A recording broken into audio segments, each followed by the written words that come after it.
Fitness Secrets: How to Stay Motivated to Work Out. The main difference between those who are successful in achieving their fitness goals and those who are not boils down who is simply more motivated. With fitness, it's not really about the daily fitness routine you are practicing, the gym equipment available to you, or the type of diet you currently have.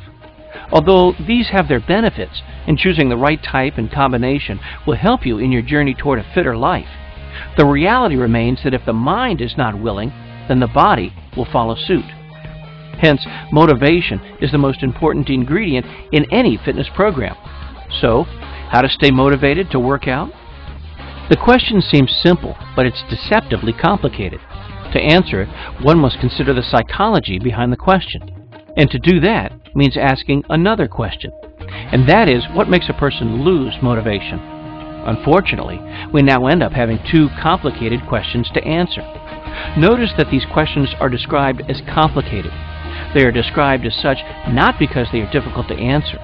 Rather, it is the personal nature of these queries which makes them complicated. Humans are such an interesting species, and they tend to lie to themselves, especially when asked about personal things. People have their reasons why they lose motivation. However, it is essential for these people to realize that their reasons, most of the time, are simply excuses.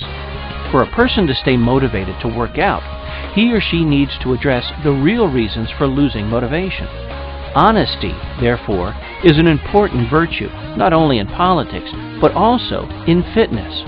Another important virtue is being realistic. People lose motivation because they have set unrealistic goals. In this day and age, we want fast results with minimum effort, but in fitness, there are no cop-outs. As a result, we have another question to answer: how to set fitness goals. The first thing that needs revamping is their attitude.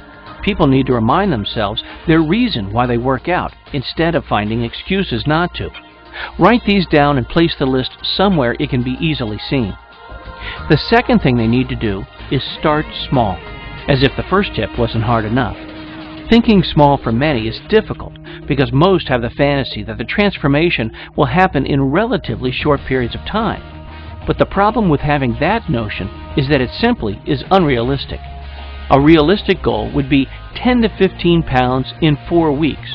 Another realistic goal would be to exercise at least 30 minutes a day. Starting small gives a person time to get used to a fitness daily routine.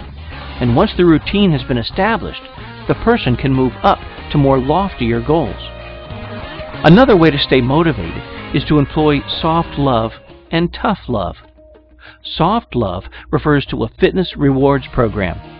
Again, honesty plays a very crucial role for this program to be successful. The idea here is to give fitness rewards for being able to accomplish short-term goals. Using this reward system is a simple way to keep one's motivation. In contrast, tough love refers to the opposite of a fitness rewards program. If a person is not able to achieve his or her goals, then that individual should not be given a reward. Tough love can also come from a friend, partner, relative, or even a pet. In this sense, tough love from a fitness partner comes in the form of unending reminders that one needs to work out. The journey toward fitness is not a lonely road, and definitely not a silent one. Now, it is important to point out that this article is not some highly enlightening text that will magically transform a person overnight. Nonetheless, this can help an individual on how to stay motivated to work out. The reason why a person loses motivation differs from person to person. However, it's still up to them if they are willing to change.